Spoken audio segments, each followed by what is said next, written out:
Voilà, eh bien bonsoir à chacune et à chacun d'entre vous. Merci pour votre présence, merci pour votre fidélité. Nous avons déjà vécu plusieurs soirées ensemble et ce soir, pour aller encore plus loin dans notre connaissance, notre amour du Seigneur, je pensais avec vous méditer sur l'antienne des Vêpres au Magnificat du dimanche du Saint-Sacrement. Ah, ça peut paraître bizarre parce qu'aujourd'hui, les Vêpres, on en chante moins en paroisse. D'ailleurs, c'est très dommage qu'il n'y ait pas de temps en temps les Vêpres qui nous réunissent aussi, parce que donc nous, on dit et on prie les Vêpres tous les jours. Mais c'est vrai que le dimanche, ça peut être fait de manière plus forte, plus solennelle. Et j'ai pris cette antienne, elle remonte au XIIIe siècle, elle est merveilleuse.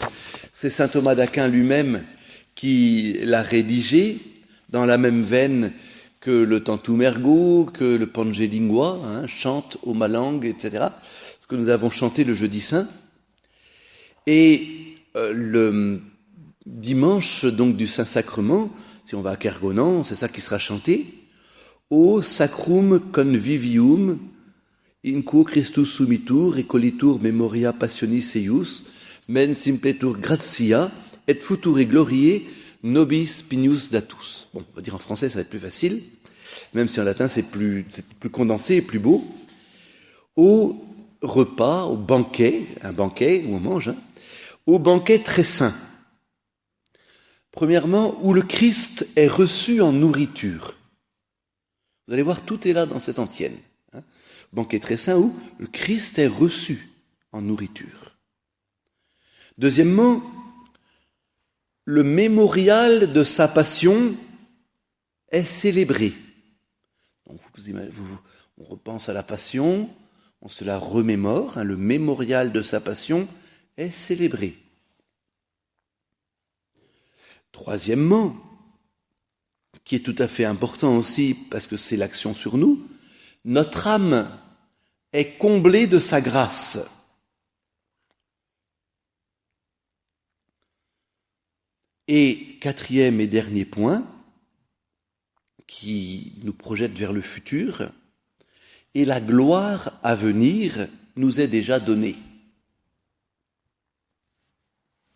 Donc au banquet très saint où le Christ est reçu en nourriture, le mémorial de sa passion est célébré, notre âme est comblée de sa grâce, et la gloire à venir nous est déjà donnée.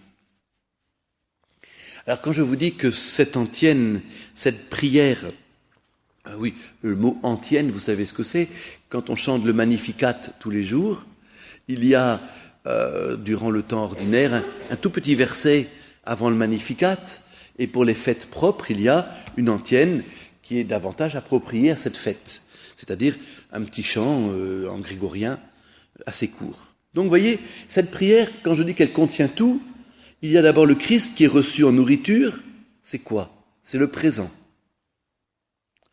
Il y a le mémorial de sa passion qui est célébré, c'est le passé. Et troisième point, la gloire à venir nous est déjà donnée, c'est le futur. Tout est là. Présent, passé, futur, dans ce texte de la fête du Saint-Sacrement. Et même si le rite a changé entre le XIIIe siècle, vous savez, c'est très rigolo de voir qu'aujourd'hui, ce sont les intégristes ou les traditionalistes qui se réfèrent à la messe de Saint Pie V, le pape dominicain du XVIe siècle. À l'époque, il était vu comme un affreux moderniste, parce que c'est lui qui a unifié la liturgie, qui fait qu'elle a été chantée et célébrée de manière identique après dans le monde entier. Donc à l'époque, si aujourd'hui il est adulé par les traditionalistes ou les intégristes, à l'époque, il était très mal vu par les prédécesseurs de ces intégristes et de ces traditionalistes. Et déjà à l'époque, au XIIIe siècle, avant le concile de Trente, avec ce pape Saint Pie V, Saint Pie V qui lui a donné sa réforme, et la réforme de la messe en 1962 par Jean XXIII, tout est quand même là, le temps du rassemblement. Ça, vous le connaissez bien, et Cécile va nous faire revoir ça avec les enfants et Françoise là, pour la première communion. Hein. Le rassemblement, l'écoute de la parole, l'action de grâce, l'offrande de l'Église, avec le Notre Père, et l'envoi. C'est là où ce soir nous allons nous arrêter tranquillement autour de cette Eucharistie. Alors tout d'abord le rassemblement. Ça vous le savez bien déjà, mais on ne peut que le dire et le redire, la messe ne sera jamais un rassemblement comme les autres. C'est le Christ lui-même qui réunit son peuple. C'est pour ça quand je voyais dans certaines paroisses, pas ici, Brest-Centre, ne vous en faites pas, mais des lieux où chaque fois qu'une préparation à l'Eucharistie n'était qu'une préparation totalement matérielle, où on va déblatérer sur tel ou tel chant, oh ben non celui-ci, ben non celui-là, et on ne va jamais s'arrêter pour parler de la profondeur du mystère auquel ce chant introduit, il manque quelque chose de capital. Donc, le Christ rassemble son peuple. Ce n'est pas nous-mêmes qui sommes poussés, qui disons, tiens, c'est bien, on va faire un effort aujourd'hui, on va venir à la messe. C'est le Seigneur qui nous invite et à qui on dit oui. Oui, participer à la messe, c'est une réponse à une invitation et à l'invitation du Seigneur. La messe, c'est aussi le lieu qui manifeste, qui rend visible, qui édifie l'unité du peuple de Dieu. Toujours, je célébrais, c'était il y a 8 jours, le mariage d'une petite cousine dans le nord de la France. Je n'étais jamais allé dans ce coin-là, là, le nord, Dunkerque et tous ces lieux-là. Et le lendemain, j'ai célébré la messe le matin dans le rez-de-chaussée de l'hôtel où il y avait le rassemblement familial. Et bon, on était quand même à bon nombre, il y avait bien, je sais pas, 50-60 personnes à la messe. Bon, c'était bien, mais quelqu'un me disait, c'est bien les messes comme ça entre nous. Je disais, oui, c'est bien les messes entre nous, mais en plus, c'est vrai d'être avec des gens tous convaincus, mais en même temps, des fois je dis, c'est pas un hasard si à certaines cérémonies, il faut que la porte de l'église soit ouverte pour que chacun puisse y venir et oui, c'est ça, être là au rassemblement. Donc, rassemblement, l'unité du peuple de Dieu. C'est émouvant le dimanche matin ou le dimanche soir ici à Saint-Louis, il y a tant de monde, de se dire, plein de gens différents, plein de gens qui ont des idées, des opinions variées et qui pourtant sont tous de la même famille. De la même famille.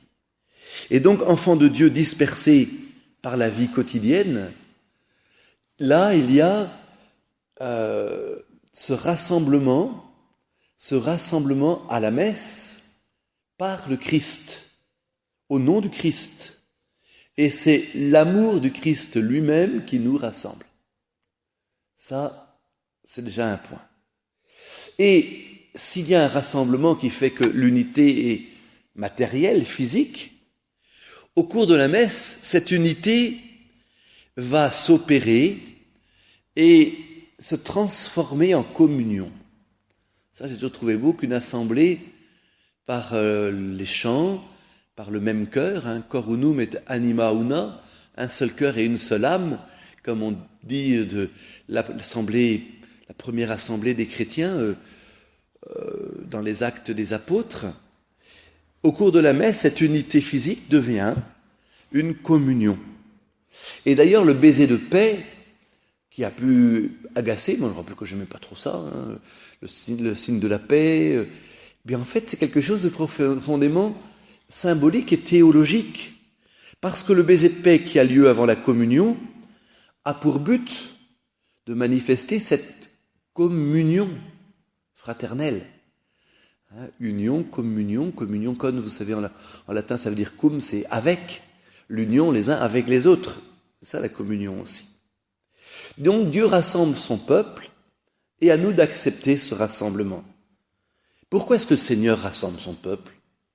Mais parce qu'il veut lui parler. Rappelez-vous Osée ces derniers temps, mais je vais conduire ma bien-aimée au désert, je vais la séduire, et là je parlerai à son cœur. Le Seigneur rassemble son peuple parce qu'il veut lui parler. Il veut lui communiquer la lumière et son amour. Et le Seigneur, qui ne veut rien garder pour lui, veut nourrir son peuple de sa vie elle-même. Et par son sacrifice, en sa présence, il veut, c'est toujours le deuxième volet, nous guérir du péché. Tout à l'heure, là, j'étais avec un jeune qui venait parler, et il était libéré que je lui dise que c'était normal, que depuis le péché originel, toutes les générations ont senti dans leur cœur cette aspiration mauvaise aussi au péché, et que ce n'était pas être anormal que de la ressentir. La tentation existe dans toutes les vies. Évidemment, quand on reste libre totalement, il y a donc, ça je vous l'ai déjà dit aussi, cette tentation qui va dériver en deux routes. Refus de la tentation, c'est la grâce qui est là présente, et c'est la ligne de la vertu. Et tomber dans cette tentation, y succomber, c'est le péché. Donc Dieu veut parler à son peuple, lui donner lumière, nourriture, et pas simplement le rassemblement. O sacrum convivium, convivium c'est le banquet, mais il y a aussi le sacrifice. On a trop souvent opposé banquet et sacrifice, alors qu'on les retrouve tous les deux de manière commune et véritable dans la messe. Le sacrifice, il veut guérir chacun par son propre sacrifice qui est un don total. Et l'assemblée eucharistique, c'est dans la ligne totale des rassemblements réguliers du peuple de Dieu. Regardez avec Moïse, comme je vous disais, au désert.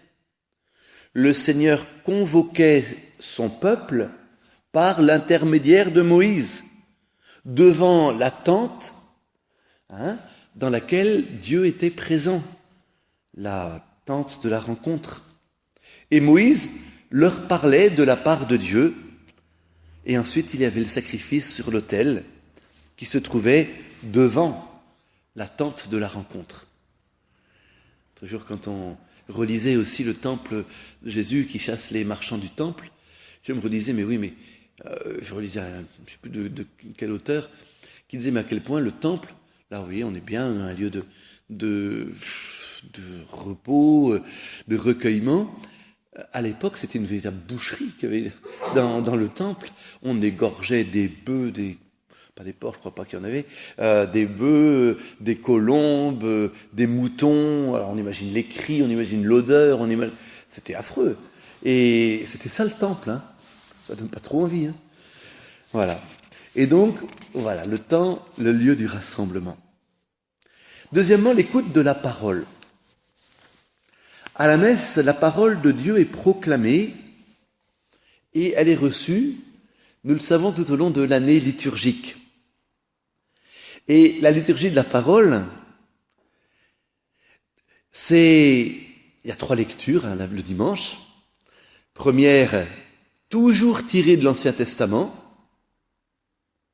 D'ailleurs, ce sont les pères conciliaires qui ont fait ce magnifique travail. Vous savez que si on prend le missel de la messe qui est célébrée par exemple à 10h30 à Saint-Martin le dimanche matin, nous on a le missel sur l'autel et il y a un lectionnaire avec première lecture, psaume, deuxième lecture, évangile. Dans la messe tridentine, ça n'existe pas. C'est dans le missel qu'il y a aussi les lectures, comme le prêtre faisait tout. Il lisait rapidement en latin l'épître, voilà, donc il faisait tout lui-même, tout est dans le livre. Il n'y a pas comme dans l'église d'après Vatican II, les années A, B et C, c'est toujours le même cycle de lecture. Donc, vous voyez, la première lecture tirée de l'Ancien Testament, en rapport toujours avec l'Évangile. et en rapport avec la deuxième lecture, qui elle aussi est tirée du Nouveau Testament. Et il faudrait davantage, évidemment les gens disent « Oh ouais, mais on aime bien aussi avoir un peu d'enseignement, un lien avec tous les jours », parce que c'est vrai aussi que le Concile Vatican II, je reconnais que j'applique pas toujours ça, demande qu'on s'attache beaucoup plus au texte lui-même et que l'homélie soit davantage un commentaire du texte. Et c'est pour ça que c'est merveilleux de voir comment l'Ancien Testament, prolongé dans la deuxième lecture du Nouveau Testament et dans l'aboutissement de l'Évangile, c'est pour bien nous montrer que dans l'Ancien Testament déjà, cette parole de Dieu, cette parole de Jésus, était déjà enfouie, qu'elle était déjà cachée, latente. Je me rappelle toujours de la thèse de doctorat de l'abbé Marc Hayet, qui est maintenant l'évêque de Bayonne, et c'était donc comment est-ce que l'Ancien Testament cachait déjà tant de réalités qui se réalisent dans le Nouveau Testament. Donc vous voyez, la parole de Dieu est proclamée sans cesse dans la liturgie eucharistique, et elle aussi, cette lecture, est toujours vivante, toujours efficace par la puissance de l'Esprit Saint. C'est pour ça que là aussi, c'est pas du tout uniquement pour faire du genre que je vous le dis, mais c'est quand même important que le dimanche, quand on vient, même en semaine, je me rappelle quand j'étais séminariste là, à la communauté Saint-Martin à Voltry, on prenait nos missels et on préparait donc les lectures tous les jours. On faisait 10 minutes à quart d'heure, bon, j'essaie toujours de le continuer, les lectures de la messe pour ne pas avoir à les découvrir à la messe. Mais une fois qu'on les a déjà entendues, priées, et bien, c'est encore plus riche sur le plan intellectuel, mais là elles peuvent être proclamées ensuite sur le plan plus spirituel. Voilà. Donc, la parole de Dieu est efficace. Et vous savez que on a parlé, par exemple, pour les divorcés remariés, on disait, mais la parole de Dieu, elle est bien elle est aussi forte, si elle n'est pas une présence eucharistique, c'est quand même la présence réelle de Dieu aussi. Voilà. Donc, cette parole, grâce à l'Esprit Saint, manifeste la présence du Christ qui parle à son peuple. Et dans cette proclamation, Dieu communique sa parole. Et oui, mais il attend aussi une réponse de son peuple. Et c'est vrai qu'il faut une écoute attentive, mais aussi une adoration dans l'esprit et dans la vérité. Je vois bien plusieurs personnes qui sont à la messe tous les jours en semaine et qui viennent goûter cette parole et la prolonger dans l'Eucharistie, la vivre, la garder dans leur journée. Mettez la parole en application, dit saint Jacques, ne vous contentez pas de l'écouter. Et il nous faut avoir à l'esprit que la parole de Dieu qui est lue, deuxièmement, qui est annoncée de manière liturgique, c'est très différent de prendre son livre et puis de prier seul dans son coin, que d'entendre la parole qui est proclamée par le diacre ou par le prêtre en habit liturgique, après l'ordination, qui a encensé ou non le livre sacré, la parole. Quand on voit là aussi dans les livres, aussi bien les musulmans que les juifs, l'importance qu'ils donnent au livre et à la parole, nous, je crois qu'on est aussi obligés de l'aimer, de l'admirer, de la vénérer. Et je pense que quand l'Église la proclame dans la liturgie, cette parole de Dieu lue et annoncée conduit au sacrifice de la nouvelle alliance, c'est-à-dire à l'Eucharistie. Et on en a un magnifique exemple, sûrement, je ne sais plus, je crois que je vous en avais déjà parlé, Jean Guiton, là, qui disait, pour moi, s'il y a un seul passage de l'Évangile qu'il fallait garder, ce serait les pèlerins d'Emmaüs. Les pèlerins d'Emmaüs, ce récit évangélique où Jésus explique à deux disciples ce qui le concerne dans les Écritures et aboutit avec eux dans la salle du repas à la fraction du pain. Et n'oublions pas que les premiers chrétiens appelaient l'Eucharistie la fraction du pain. Et donc la célébration de la messe où la parole de Dieu est entendue, où l'Eucharistie est offerte et reçue, c'est déjà un seul acte dans le culte divin. C'est pour ça qu'on ne peut pas séparer la parole de l'Eucharistie. Voilà. Ensuite, l'action de grâce.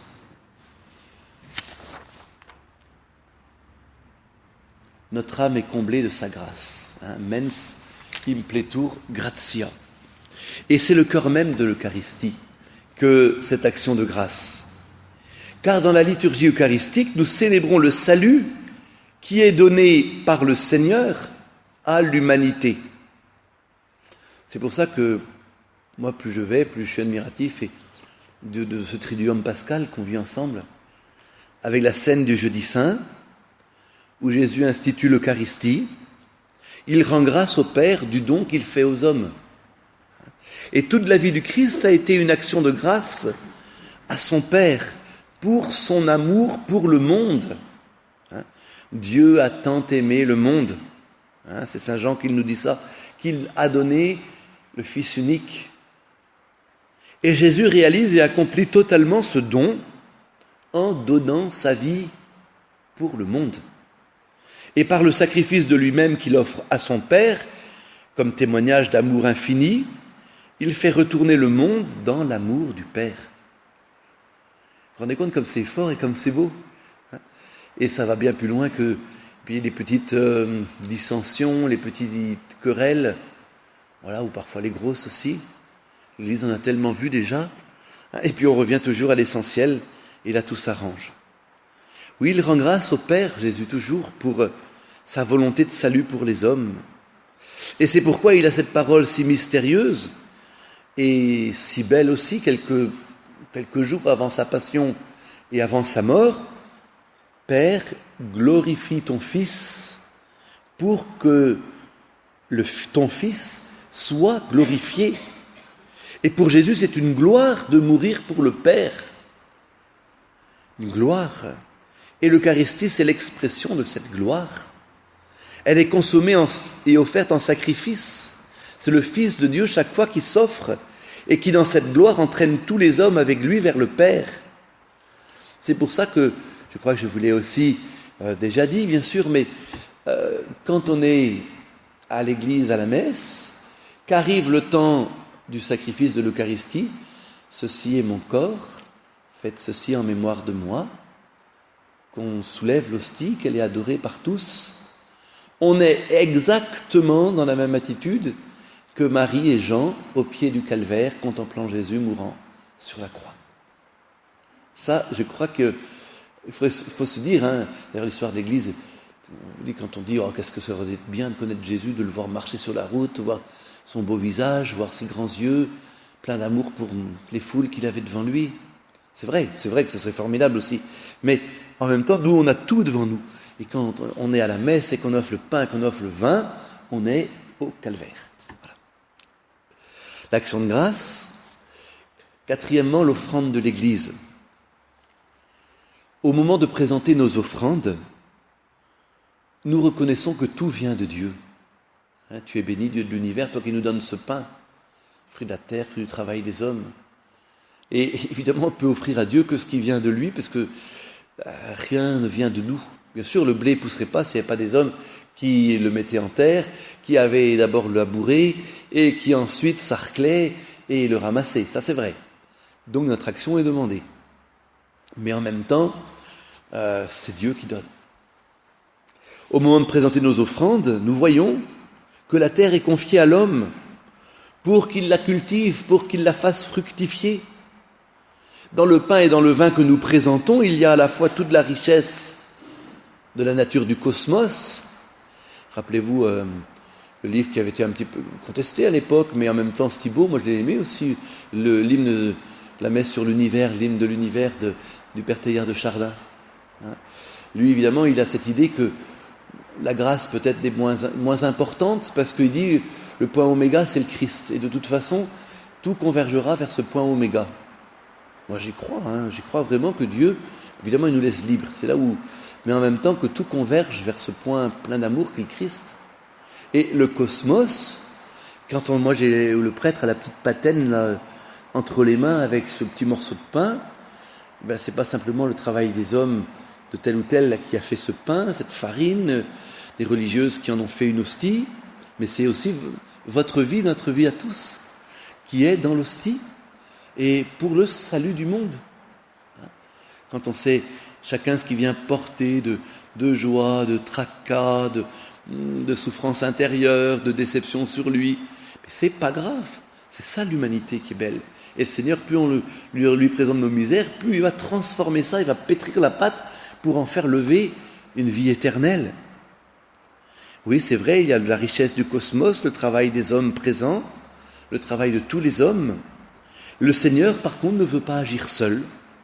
Il a fait l'homme, comme je vous le disais, libre. Ainsi, il lui demande sa collaboration pour son salut. Dieu ne peut pas faire, c'est une belle phrase de saint Augustin en latin aussi, Dieu ne peut pas faire notre salut malgré nous. La phrase complète, c'est « Dieu nous a créés malgré nous, il ne nous sauvera pas sans nous ». Donc on a besoin nous aussi de collaborer. Et donc, vous voyez, c'est ça qui est merveilleux. Sans pain, sans vin, le prêtre, même avec la meilleure volonté du monde, ne peut pas célébrer l'Eucharistie. Et le pain et le vin représentent nos vies humaines. C'est nous que le Seigneur, dans l'Eucharistie, veut transformer. Pas simplement un petit bout de pain, pas simplement une petite coupe de vin, mais c'est le corps et le sang du Christ qui sont présents, c'est vrai, mais c'est nous tous, le corps du Christ vivant. Seule la puissance de l'Esprit peut transformer ce que nous offrons. Et cette offrande, l'Assemblée ne la fait pas simplement pour elle-même, mais pour toute l'Église et pour toute l'humanité. Vous savez, c'est pour ça que, bon là maintenant, c'est vrai que c'est parfois moins possible. Autrefois, on célébrait, un prêtre n'avait pas le droit de célébrer la messe s'il n'avait pas un enfant de chœur avec lui. Quand il n'y avait pas de concélébration, j'entendais un arrière-grand-oncle, quand j'étais tout petit, là, qui racontait, il a été prof de latin-grec au collège de l'Esnevin, et il racontait que le matin, tous les profs, qui étaient tous des prêtres évidemment à l'époque, célébraient leur messe dès 5 heures du matin pour chacun disant sa messe. Il y avait 5h, 5h20, 6h moins 20, 6h, etc. Chacun avait sa messe et il disait seule la messe. Et il y avait toujours un enfant de chœur, minimum, pour représenter le peuple de Dieu. Et voilà, le peuple de Dieu représenté par une personne. Donc vous voyez, je pense que c'est le travail de l'humanité qui est présenté, mais aussi sa souffrance. C'est aussi tout le bien, il y a tellement de merveilles qui se font. Il y a tellement de prières que font les hommes. Étonnant de voir dans la journée, à Saint-Louis aussi, où l'église est toujours ouverte, mais maintenant Saint-Michel et Saint-Martin qui le sont aussi, le nombre de personnes non croyantes qui viennent dans l'église prier. Et qui me disent, souvent je vais leur dire bonjour quand je suis là, et qui me disent, mais vous savez, je ne vais pas à l'église, mais je viens parler au Seigneur, je viens parler à Sainte Rita, je viens parler à Marie. Et avec leurs mots, leurs manières, certains ce sera que des formules, et puis d'autres c'est vraiment un cœur à cœur. L'Église offre le pain et le vin au Père, justement par l'intermédiaire du célébrant, mais lorsque le corps et le sang du Seigneur sont présents sur l'autel, eh bien, c'est aussi le sacrifice au Père de son propre Fils. Et en même temps, le Fils présente au Père l'offrande de l'Église, qui est l'Église elle-même. Vous voyez comme c'est splendide chaque fois. C'est pour ça quand je vous vois à l'éveil à la foi, quand je vois en catéchèse avec les enfants, je dis mais c'est cette grande chaîne qui continue. Puis moi je pense toujours à ma première confession, ici dans l'église Saint-Louis, quand j'étais à l'école Saint-Louis ici à Brest, je me rappelle, je me vois encore, je ne pouvais pas me mettre à genoux, j'étais trop petit, même debout je crois que le prêtre me voyait à peine à travers la grille, mais c'est toujours là dans le deuxième confessionnal. Et oui, voilà, tout très impressionné. C'est pour ça que je comprends bien les enfants qui viennent aussi pour la première fois. Mais se dire que l'Église continue. Et il y en a eu d'autres avant, et il y en aura d'autres après. Voilà. Après, il y a le Notre Père. Cette étape est vraiment nous prépare à la communion, c'est vrai. Mais je pense que le Notre Père est davantage centré sur ce qui précède le Notre Père. Le Notre Père et le baiser de paix puisent leur sens dans la prière eucharistique. D'ailleurs, toute la prière eucharistique, vous ferez attention, s'adresse au Père. C'est l'Église tout entière qui prie le Père, mais elle le fait pour eux, par le Fils, pardon. L'Église prie le Père, mais elle prie le Père par le Fils. Et la prière du Notre Père montre que dans toute l'Eucharistie, c'est le Fils qui, pour nous et avec nous, s'adresse au Père. Et le Notre Père oriente le regard vers la communion, en nous faisant demander le pain qui nous fait vivre. Donne-nous notre pain de ce jour. Et ce jour, c'est quoi? C'est pas lundi, mardi, mercredi. Le jour, c'est pas ça. Le jour, c'est le jour de la Pâque. C'est le jour du salut, où le Fils s'offre en sacrifice pour le monde et qu'il va ressusciter pour l'éternité. Moi aussi, très souvent, je me le reproche dans ma prière quotidienne, dans l'oraison, dans l'adoration. Je me dis, mais il y a quelque chose qui ne gasse pas. Trop souvent, on est encore de l'Ancien Testament, où on attend le Seigneur, où on croit que, voilà, on est pécheur. Et oui, mais on vit de la nouvelle alliance du Christ venu sur la terre. C'est, voilà, le pain du salut, le pain de la Pâque, le corps et le sang du Christ devenu nourriture pour le monde. Et ce pain, nous le savons bien, s'il est sur le plan matériel nécessaire pour la vie quotidienne de l'homme, elle l'est pour cet homme sauvé, pour cet homme recréé par la rédemption, cet homme nouveau, fils et fille du Père. C'est pour ça que c'est à peine croyable que le démon là, arrive à faire tant caricaturer l'Église, la religion, la foi, alors que c'est la libération parfaite, c'est l'accomplissement et le bonheur de chacun. Voilà. Ensuite, l'envoi. Allez dans la paix du Christ.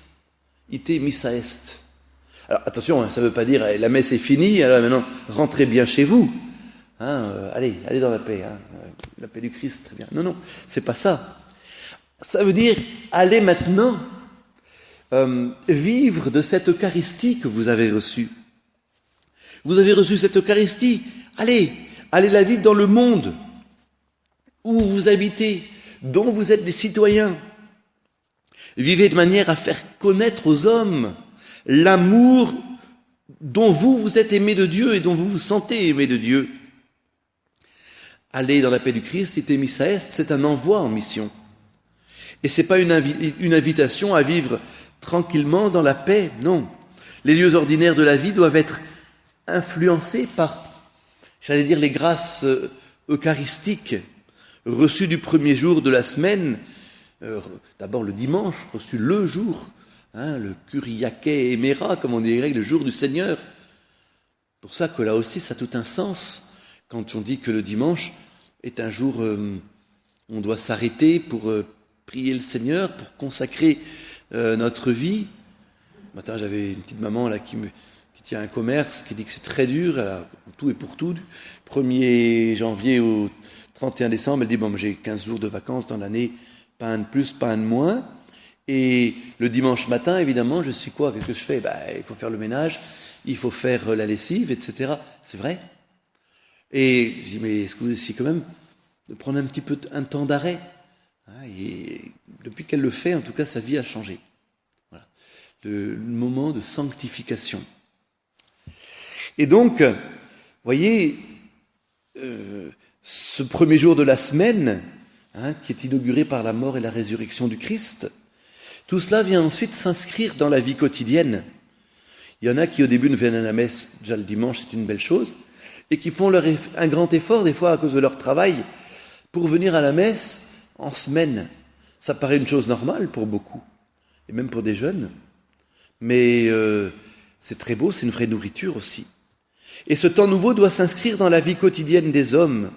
Voilà pourquoi le prêtre, à la fin de la messe, ou le diacre, renvoie. Chacun de nous, voilà, fort de l'Eucharistie reçue, est appelé à vivre de telle manière que la vie autour de lui va être aménagée et amenée à changer. Voilà.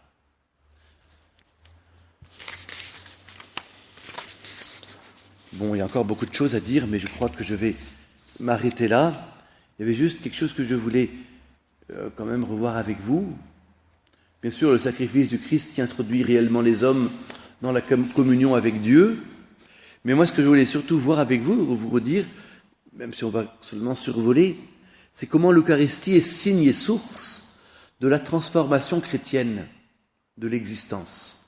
Vous savez, on dit que l'Église fait l'Eucharistie. S'il n'y a pas l'Église avec le prêtre et la communauté, il n'y aura pas l'Eucharistie. Mais l'Eucharistie fait l'Église. Sans l'Eucharistie, il n'y a pas l'Église. Regardez dans des communautés, je crois que c'est au Japon, où il y a eu 2 siècles ou 3 siècles sans prêtre, après Saint François Xavier. Et les communautés ont continué. C'était très curieux, mais c'était aussi très beau. Ils préparaient dans les sacristies ou sur l'autel la messe. On mettait le calice, on mettait le ciboire, on mettait l'aube, la chasuble du prêtre, comme à la sacristie, près à demi, et personne venait de dire la messe. Et on se retrouvait quand même pour prier, pour honorer le Seigneur. C'est autre chose que certaines ADAL ou ADAP, assemblée dominicale en absence de prêtre. Dans certains pays, c'est tout à fait normal, mais dans d'autres, comme notre Finistère, ça n'a pas sa raison d'être, évidemment. Il suffit encore de prendre sa voiture et de rouler un peu pour trouver l'Eucharistie. C'est là aussi où il y a toutes ces belles entreprises de covoiturage, etc. Personne ne doit être laissé de côté non plus. Donc l'Eucharistie, il faut que le cœur de chacun coïncide avec le don de Dieu dans l'Eucharistie. Et pour que nous soyons là en vérité à l'Eucharistie, il faut que la parole de Dieu habite nos cœurs. Il faut que le pardon soit venu nous transformer. Participer à l'Eucharistie, c'est laisser le corps du Christ agir en nous et nous transformer. Et c'est Jésus le véritable adorateur, évidemment.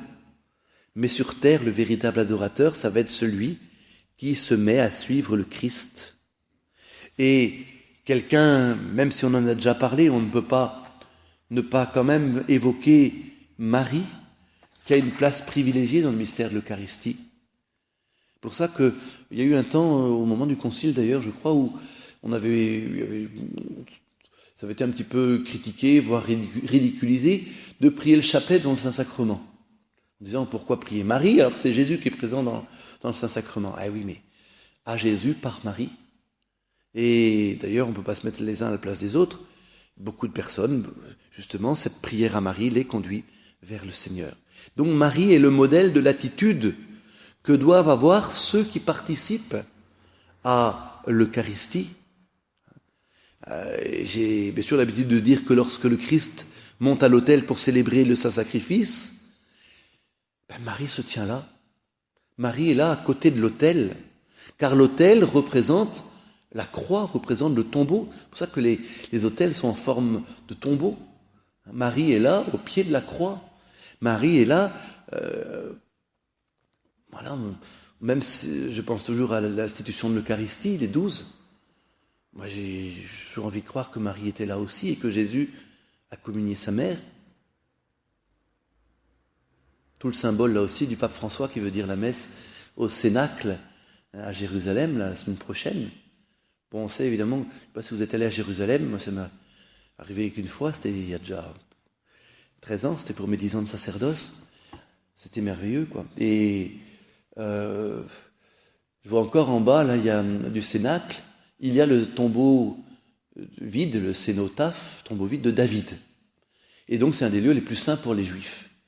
Et les chrétiens, les catholiques, quand on monte au lieu de la scène qui est à l'étage, à la salle haute, alors là, ils sont pas contents, les Juifs.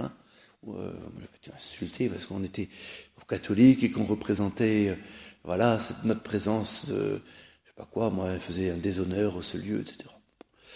Et pourtant, en haut, c'est le lieu où Jésus a célébré la première Eucharistie. Alors les Juifs, je vois encore, certains ne veulent pas que le pape y célèbre la messe. Je pense que ça se fera quand même. Mais pour tout dire, le Seigneur et Marie certainement étaient là, dans cette même salle du Cénacle, où elle a reçu en tout cas l'Esprit Saint comme les 12, le jour de la Pentecôte. En tout cas, Marie nous aide à comprendre que l'acte suprême de la vie est toujours de rendre tout honneur, toute gloire au Père par son Fils mort et ressuscité.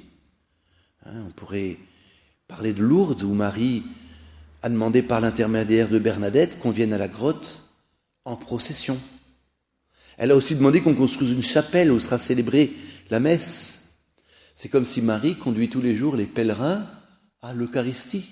Et l'après-midi, il y a la procession du Saint-Sacrement pour qu'on soit nourri de la vie divine. Marie, qu'on le veuille ou non, est mère du Christ Eucharistie, mère de l'Eucharistie. Voilà. Bon, je vais m'arrêter là. Je voudrais juste, par contre, vous lire une petite citation de quelqu'un de très bien, Saint Alphonse de Liguori, parce que je vois aussi beaucoup de gens d'entre vous qui vivent magnifiquement de l'oraison, d'autres qui me disent, pas si simple que ça, il y a des jours où on ne peut pas, des jours où on est sec, des jours où ça gasse pas, bon. Et Saint Alphonse de Liguori disait, vous êtes incapables de faire oraison, mais est-il meilleure oraison que de regarder de temps en temps le crucifix et de lui offrir vos peines, unissant le peu que vous souffrez aux immenses douleurs qu'endura Jésus-Christ sur la croix. Vous êtes incapables de faire oraison, mais est-il meilleure oraison que de regarder de temps en temps le crucifix et de lui offrir vos peines, unissant le peu que vous souffrez aux immenses douleurs qu'endura Jésus-Christ sur la croix.